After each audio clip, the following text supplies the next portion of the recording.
요한복음 12장 34절부터 36절입니다.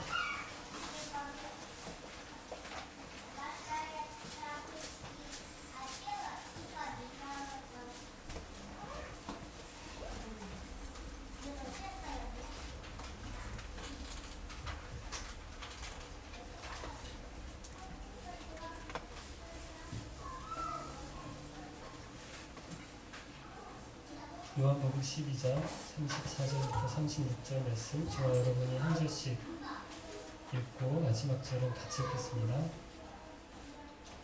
군중은 이 말을 듣자 이렇게 말했습니다. 우리는 율법에서 그리스도가 영원히 계실 것이라고 들었습니다. 그런데 당신은 어떻게 해서 인자가 들려야 한다고 말씀하십니까? 당신이 말씀하시는 인자란 도대체 누구입니까?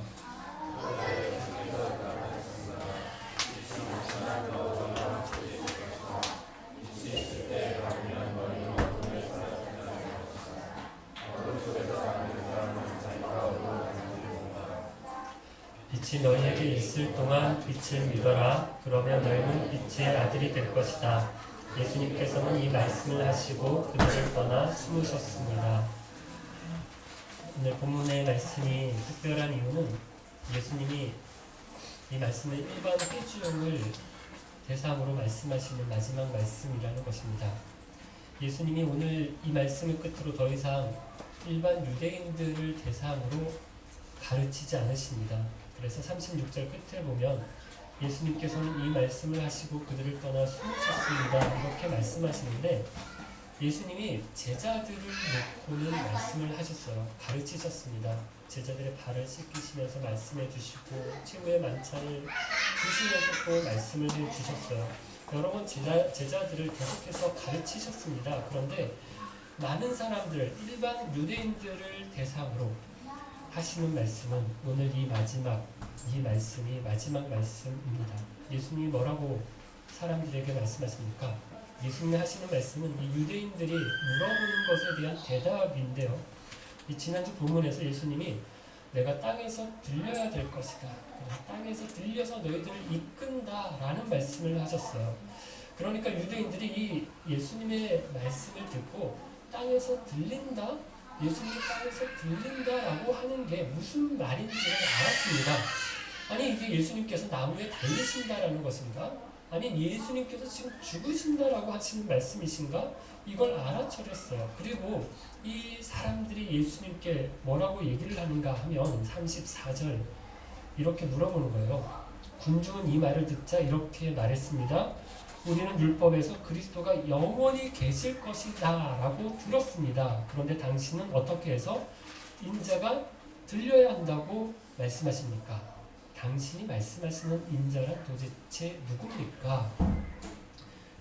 유대인들이 구약을 알고 율법을 아는 사람들입니다. 이 사람들이 알고 있는 바가 뭔가 하면 그리스도가 왕으로 이 땅에 오신다. 그리고 그리스도가 오시면 땅에 있는 모든 나라들을 다 심판하신다. 새로운 나라를 그리스도가 세우시고 그 나라를 그리스도가 영원히 다스리신다. 이렇게 구약을 통해서 율법을 통해서 유대인들이 알았어요. 그럼 이 말 맞습니까? 틀립니까? 맞는 말이에요.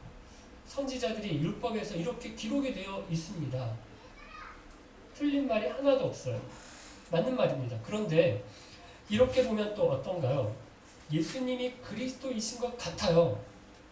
물고기 2마리, 보리빵 5개를 가지고 5,000명을 먹이시고 12광주를 남기신 것 보니까, 물 위를 걸어가시는 것 보니까, 물을 가지고 포도주로 만드시는 것을 보니까, 죽은 나사로를 살리시는 것을 보니까 자기들이 기다리던 메시아가 이분이다. 예수님이 그리스도다라고 하는 것을 믿었어요. 그래서 예수님이 예루살렘으로 들어오실 때 그렇게 환영하면서 호산나 하면서 종려나무 가지를 흔들면서 우리들의 왕이십니다. 그분을 맞았던 것입니다. 그런데 예수님이 지금 뭐라고 얘기하시는가 하면 자기가 그리스도다라고 이야기를 하면서 또 뭐라고 말씀하시는가 하면 자기가 들려야 한다.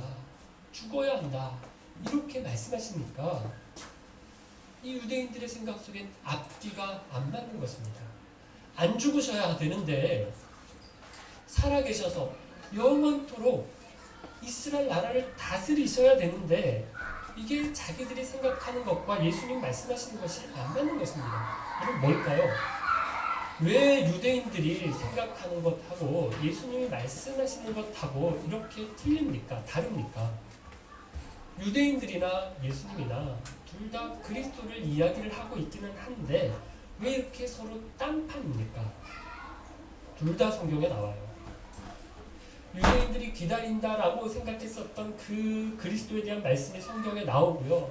영광 받으시는 그리스도를 구약이 예언을 하고 있습니다. 하지만 영광 받으시기 위해서 먼저 예수님이 어떻게 하셔야 돼요? 고난 받으셔야 돼요. 죽으셔야 합니다. 여러분 이 말씀도 예수님이 말씀하시는 이 말씀도 어디에 나와요? 구약의 율법에 나옵니다. 대표적인 성경이 이사야서 53장 나오죠. 성경이 둘 다 이야기를 합니다. 그리스도가 영광을 받기는 하는데 고난을 통해서 십자가를 통해서 죽으심을 통해서 영광 받으신다라고 하는 것이 성경에 나와요. 그런데 유대인들은 뭐만 봅니까? 자기들이 보고 싶은 것만 보는 거예요. 자기들이 믿고 싶은 것만 믿는 것입니다. 여러분 똑같은 성경을 믿어요. 하나님의 말씀으로 이 성경을 믿고 또 성경을 열심히 읽습니다. 그리고 성경을 열심히 가르치고 설교합니다. 그런데 어떻습니까? 사람마다 틀리고 교회마다 틀려요. 왜 그럴까요? 자기들이 보고 싶은 것만 봐서 그렇습니다. 믿고 싶은 것만 믿어서 그렇습니다. 이래야 된다. 내가 믿는 하나님은 이렇게 하셔야 된다. 일어서야 한다. 여러분 이렇게 정해놨어요. 누가? 내가. 그리고 거기에 맞는 말씀에만 줄을 쳐요. 그 말씀에만 은혜를 받아요. 골라서 믿는 거예요. 기준이 말씀이 아니라 내가 기준이 되어서 내 기준에 맞는 것 받고 아닌 것 버려요. 성경이 기준이 되는 것이 아니라 내가 기준이 돼서 성경에서 뽑아서 받겠다, 뽑아서 받아들이겠다, 뽑아서 읽겠다라는 것입니다. 여러분 제가 이렇게 주일날도 그렇고 수요 기도의 시간에도 그렇고 성경을 계속해서 이어서 설교를 하는 이유 중에 하나가 뭔가 하면요. 이렇게 할 위험이 저도 참 많이 있기 때문입니다. 하고 싶은 말이 왜 없겠어요. 그런데 목사가 하고 싶은 말 있어서 그 말 하려고 성경에서 찾습니다. 아 이거 뽑아서 이 말 하면 되겠다. 그럼 이렇게 여기저기서 뽑아서 설교를 하면 어떻게 됩니까? 내가 하고 싶은 말 성경 빌어서 하게 되는 거죠. 그러면 하나님 말씀 아니라 내 말하는 거고요. 이럴 위험이 우리에게 참 많습니다. 예수님이 뭐라고 하시든 나는 예수님이 이렇게 하셔야 돼. 우리가 예수님을 믿으면서도 이렇게 믿을 수 있다는 것이죠. 특별히 어려운 말씀, 받아들이기 힘들고 어려운 말씀 읽거나 설교를 들으면 어떻게 돼요? 넘겨요. 빨리빨리 넘겨버려요.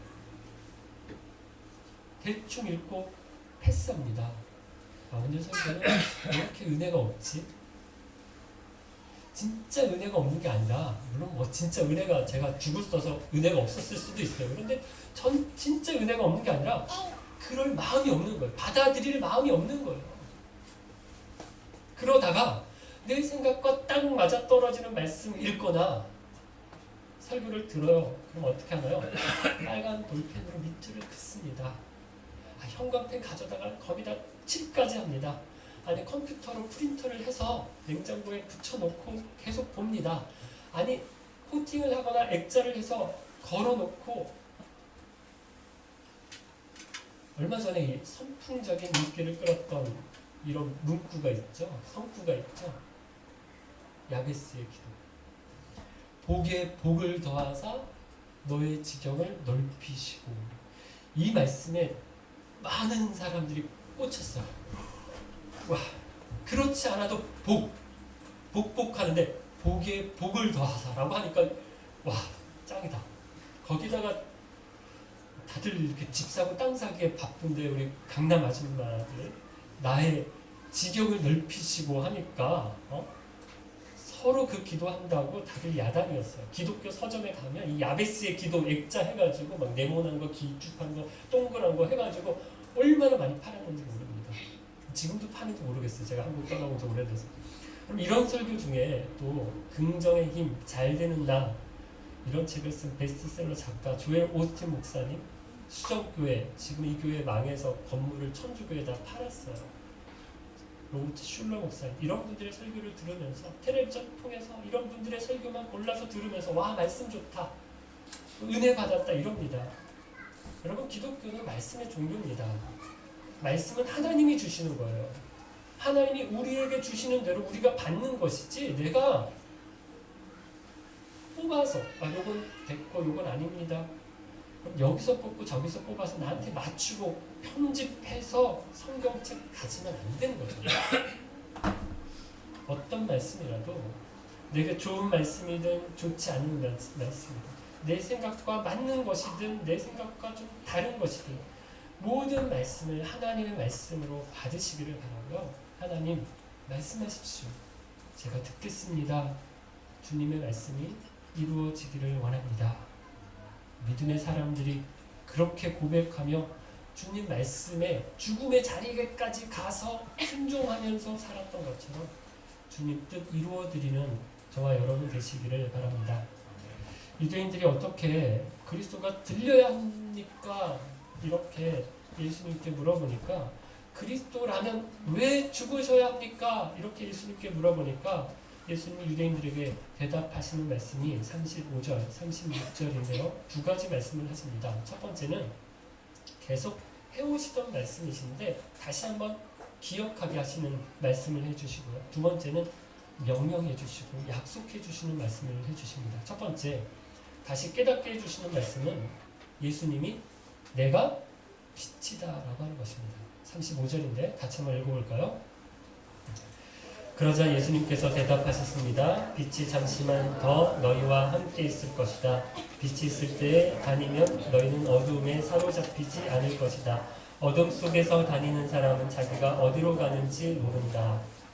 여러분, 예수님이 빛이라고 얘기하는 말씀은 이전에도 여러 번 예수님이 하셨던 말씀입니다. 요한복음 1장에도 보면 1절에 태초에 말씀이 계시니라 이렇게 시작하면서 예수님이 말씀이라고 하시고 또 예수님이 생명이라고 얘기하시고 4절에 보니까 예수님이 내가 빛이다 라고 하는 말씀도 하세요. 빛이 어둠의 빛이 돼 어둠이 깨닫지 못하더라 이런 말씀을 하셨어요. 같은 맥락에서 요한복음 3장에 와서도요, 빛이 세상에 왔을 때 사람들이 자기 행위가 악함으로 빛보다 어둠을 더 사랑한다라고 하는 말씀을 하셨어요. 사람들이 왜 예수님을 거부하는지 빛보다 어둠을 사랑하기 때문이다라는 말씀을 하십니다. 또 요한복음 8장 12절과 9장 5절에서도 예수님이 직접 나는 세상의 빛이다 이렇게 자신을 나타내셨고요. 아직 살펴보진 않았지만 12장 46절에서도 나는 빛으로 세상에 왔다라고 말씀하세요. 예수님이 자신을 가리켜서 여러 말씀을 하셨습니다. 요한복음만 해도 그럼 기억나는 거 있으세요? 나는 무엇이다 이렇게 예수님이 자기 자신을 정의해서 말씀하신 것 요한복음에서 기억나는 거 있으세요?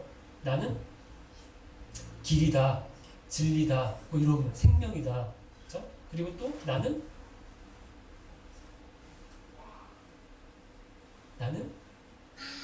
선한 목자다 이런 말씀도 하셨죠. 나는 양의 문이다, 이게 양의 문이다라는 말씀도 저 깊이 있는 말씀도 잘 찾아내요. 또 나는 참 포도나무다 이런 말씀도 하셨습니다.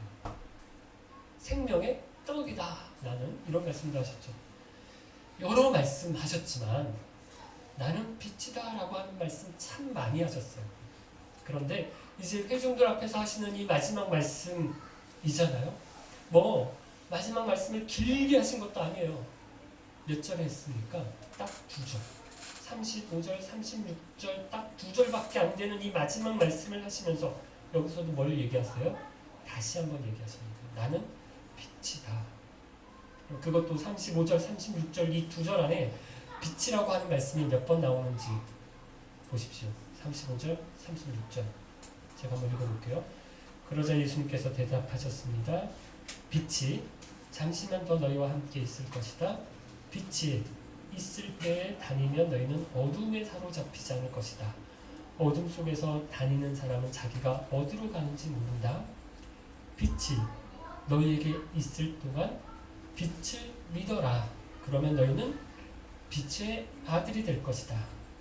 예수님께서는 이 말씀을 하시고 그들을 떠나 숨으셨습니다. 몇 번 나옵니까? 빛 5번, 35절에 2번, 36절에 3번 강조하시는 거죠.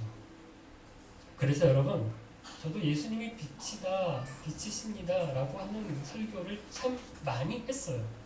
요한복음 설교를 계속하면서 이 말씀 계속 드렸습니다. 설교 중간에 한 번은 다 끄고 촛불을 켜고 예수님이 빛이 되십니다 라고 하는 말씀도 해봤었습니다. 그런데 오늘 본문에서 예수님이 빛이라고 하는 말씀 하시면서 유난히 강조하고 있는 부분이 있습니다. 빛이 계속 있는 것이 아니라 뭐라고요? 잠시 동안. 35절 빛이 잠시만 더 너희와 함께 있을 것이다 이렇게 말씀하고 있고 36절에도 빛이 너희에게 있을 동안 이렇게 말씀합니다.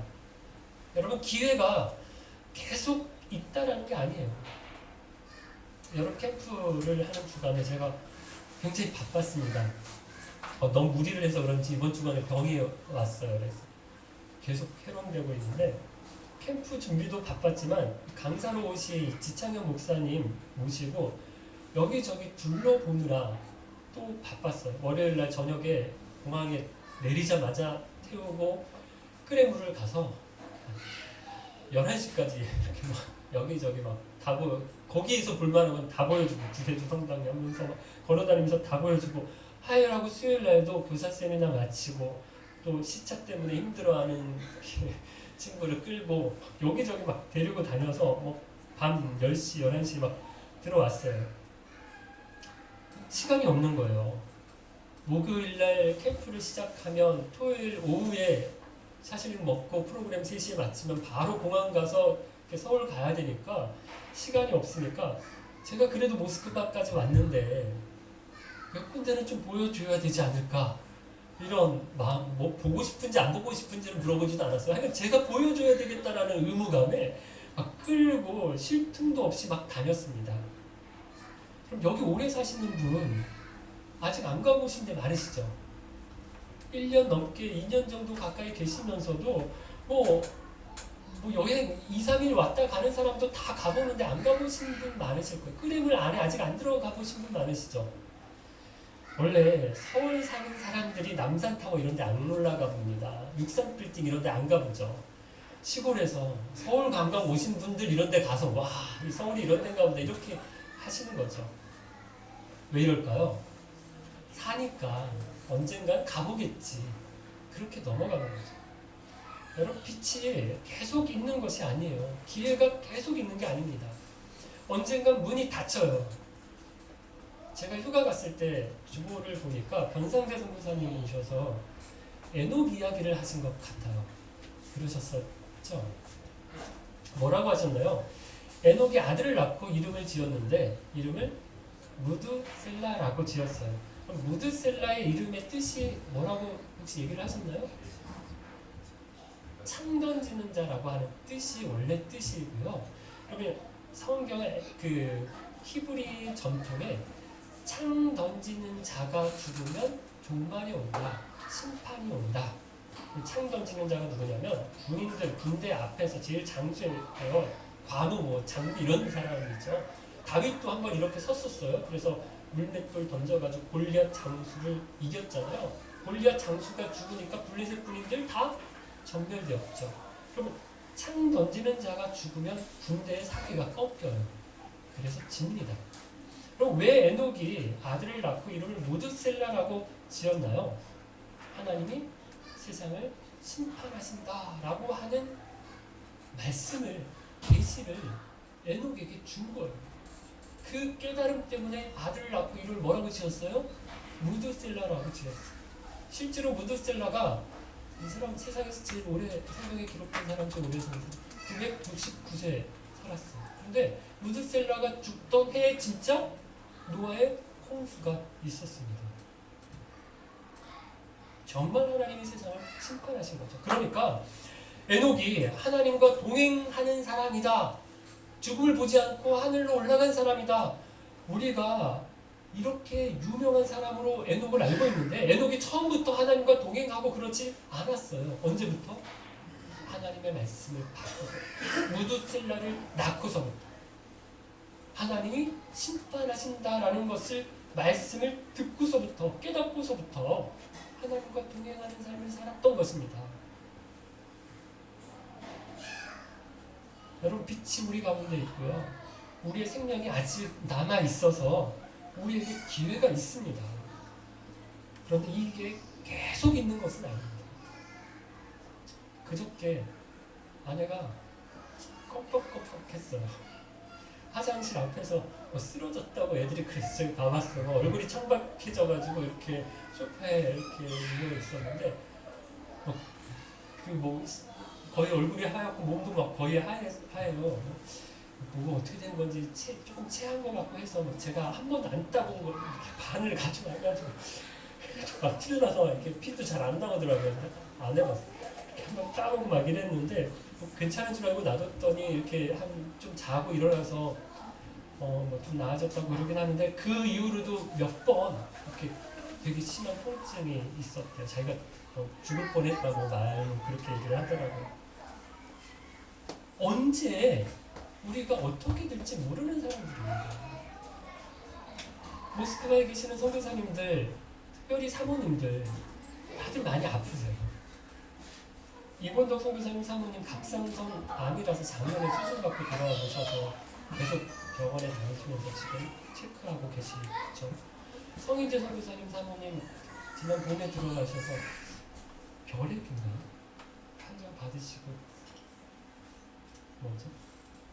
결핵으로 알고 있는데 하여간 또 큰 병인 줄 알고 진단받고 또 계속 약을 드시고 계세요. 우태복 선교사님 몇 주 전에 저희 교회 오셔서 말씀 전해주셨었죠. 이번에 한국 들어가셔서 어떤 분이 종합검진 받아보라 하고 막 그래서 제 사모님하고 같이 검진을 받으셨는데 사모님이 위암이 발견되셨대요. 그래서 금요일날 그저께 금요일날 위를 다 이렇게 잘라내는 수술을 하셨다고 합니다. 다행히 다른 곳으로 전이된 곳이 없어서 수술이 잘 됐다고 하는데요. 여러분, 어떻게 될지 몰라요. 건강한 사람도 어떻게 될지 모릅니다.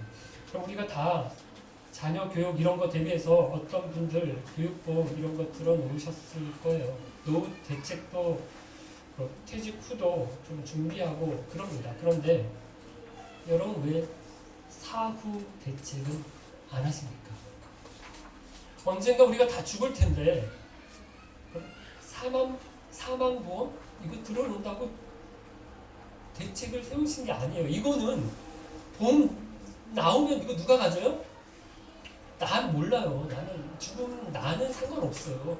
가족에게 가는 거지. 사망보험 아무리 큰 거 들어놓으셔도 죽음 내가 가져가는 거 아닙니다. 그게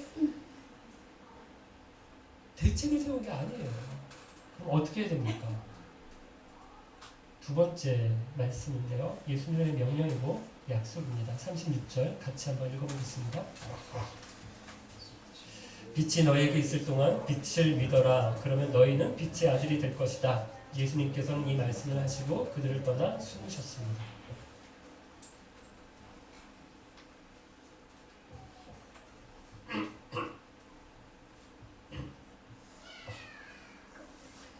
빛이 계속 있는 것이 아니죠. 그래서 어떻게 하라고 하십니까? 빛이 있을 동안에 빛을 믿으라고 하세요. 그러면 뭐가 된다고요? 우리가 빛을 믿으면 빛의 아들들이 될 것이다. 이렇게 약속을 주십니다. 그럼 정말 깜깜할 때를 깜깜한 걸 경험해 보신 적 있으십니까? 우리가 도시에 살면 이런 걸 잘 몰라요. 밤에 밖에 나와도 다 환하고 건물에 불이 다 있고 가로등이 있어서 잘 어두운 걸 잘 모릅니다. 그런데 시골만 가봐도 어떻습니까? 어렸을 적 방학이 되면 항상 시골에 가서 이렇게 보냈던 기억이 있어요. 저녁에 맛을 간다라고 하죠. 저녁 먹고 이렇게 이웃집에 가서 꽃감 먹고 막 이렇게 쌀과자인가 이렇게 먹고 막 이렇게 놀다가 뭐 이렇게 이야기하다가 집에 돌아가려고 나오면요, 밖이 깜깜해요. 정말 깜깜. 그럼 뭐 어디로 가야 될지를 모르겠어요. 길이 막 울퉁불퉁 해가지고 내가 뭐 가다가 어디 뭐 넘어질 것 같고 그래요. 그럼 이게 35절에서 말씀하는 어둠에 사로잡힌다라고 하는 말입니다. 그럼 이렇게 되면 자기가 어디로 가는지도 모르고 갑니다. 가다가 넘어지고 자빠지고 그래요. 그런데 작은 불빛이라도 하나 있으면 어떻습니까? 굉장히 위로가 되고 의지가 되죠. 그럼 제가 한번 말씀드린 적이 있어요. 속초에서 제가 한번 저녁을 먹고 서울로 운전해서 돌아올 때 이야기를 제가 한번 드린 적이 있습니다. 대학원 다닐 때였어요. 아내와 같이 춘천에 닭갈비 먹으러 가자 해서 점심때 닭갈비를 춘천에 가서 먹었어요. 닭갈비를 먹으면서 야, 우리 저녁은 속초에 가서 회를 먹자. 괜히 갑자기 그런 바람이 들어가지고 야, 속초로 춘천에서 속초로 넘어갔습니다. 저녁 때 속초에서 대포항인가 싼 회를 이렇게 이거 주세요 저거 주세요 해가지고 사서 먹으면서 바다를 보면서 저녁을 맛있게 먹었어요. 그런데 집으로 돌아가야 되잖아요. 제가 그때 신학을 공부하고 있을 때라서 뭐 단둘이 어디 들어가고 뭐 이런 거 전혀 꿈에도 생각하지 않아서 순진해서 제가 그래도 어떤 일이 있어도 서울로 들어가야 된다. 집에 데려다 줘야 된다. 이런 생각이 있어서 집으로 가는데 서울로 가는데 속초에서 출발해서 미시령 고개는 잘 넘었습니다. 그런데 홍천 쪽으로 가는데 산골짜기에 차는 한 대도 없어요. 날은 어둡고 안개는 칠흑같이 껴서 정말 한치 앞이 보이지 않는 거예요. 앞이 캄캄해져 있어요. 이러다가 이거 뭐 무슨 일이 나는 건 아닌가. 정말 5m 앞에 뭐가 있는지 없는지 거기가 길인지 아닌지도 확신할 수가 없는 운전을 계속하고 있었어요. 그럴 때 제 뒤에서 택시 한 대가 싹 저를 충원해서 지나가는 겁니다. 동네 택시였네요. 제가 어떻게 했다고요? 그 택시만 붙잡고 그 볼빛만 붙잡고 막 쫓아갔어요. 그럼 우리가 믿는다라는 것이 이겁니다.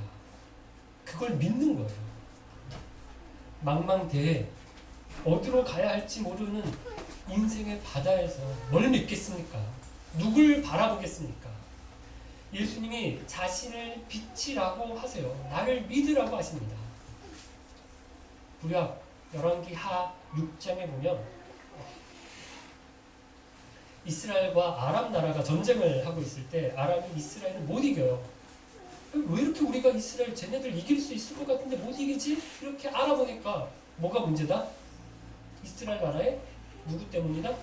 엘리사 때문이다. 이렇게 알았습니다. 그래서 아람 왕이 야 엘리사 잡아. 어딨어? 도단성에 있습니다. 그럼 도단성 포위해. 저거 잡아. 죽여. 이렇게 해서 아람 군대가 도단성을 포위했어요. 엘리사의 종이 아침에 일어나서 딱 나가서 보니까 자기 집 주위에 누가 있어요? 아람의 군대가 쫙 깔린 거예요. 들어와서 엘리사 선생님께 얘기합니다. 선생님 우리 이제 죽었습니다. 아람 군대가 우리를 포위하고 있습니다. 이렇게 이야기하니까 엘리사가 어떻게 합니까? 종을 위해서 기도합니다. 그랬더니 종의 눈이 열렸어요.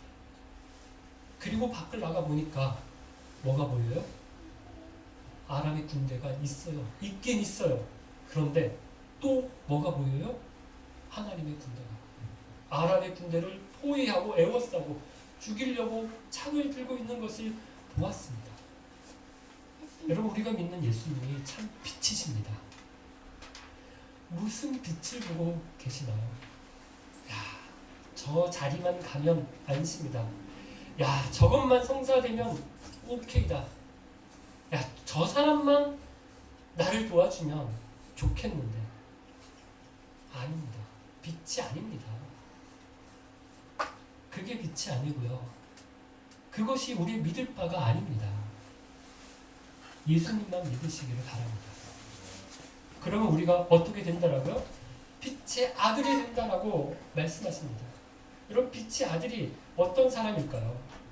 어제 제가 페이스북을 보다가 청년사역연구소라고 하는 곳에서 올린 좋은 글을 하나 읽었는데요.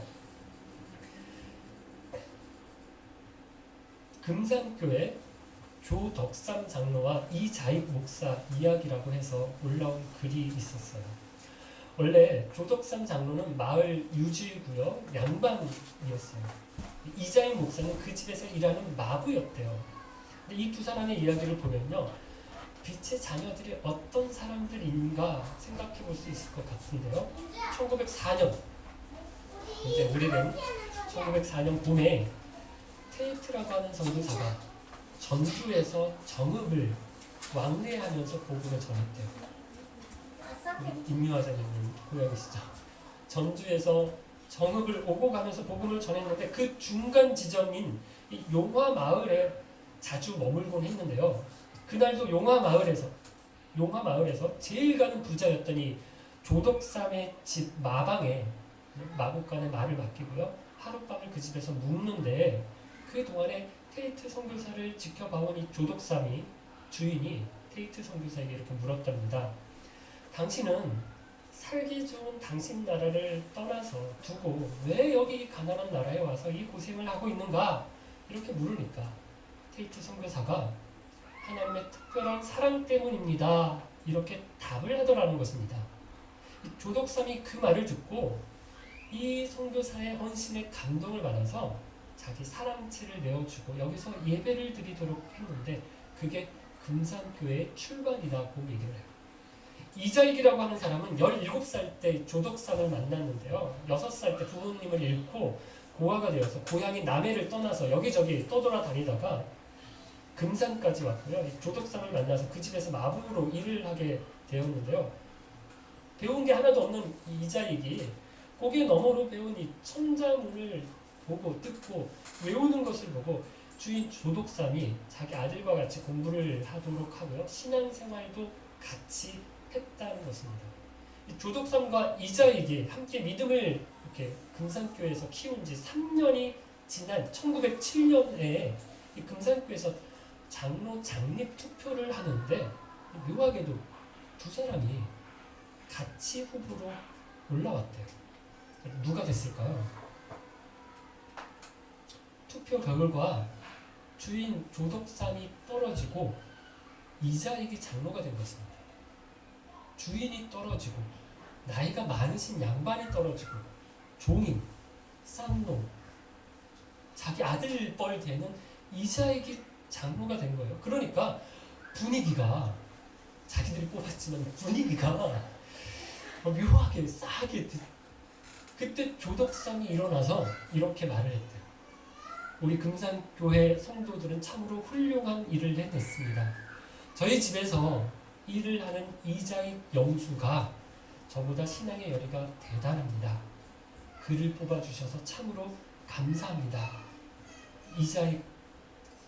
이자익이 장로가 된 뒤 테이트 선교사를 대신해서 이 금산교회에서 설교를 했는데 조덕삼은 교회 마당 그 마루 그 당시에는 이제 의자가 없었거든요.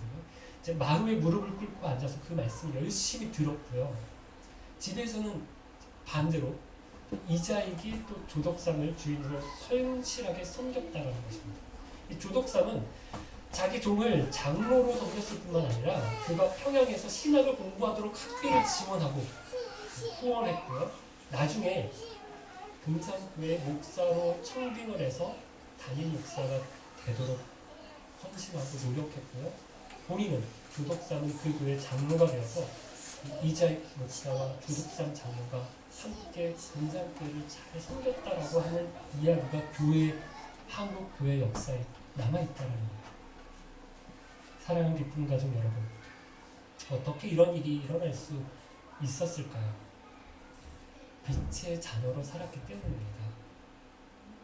여러분, 교회는 새로운 틀을, 새로운 관계를 만드는 곳입니다. 여기 와서는 과장, 부장, 법인장 이런 거 없어요.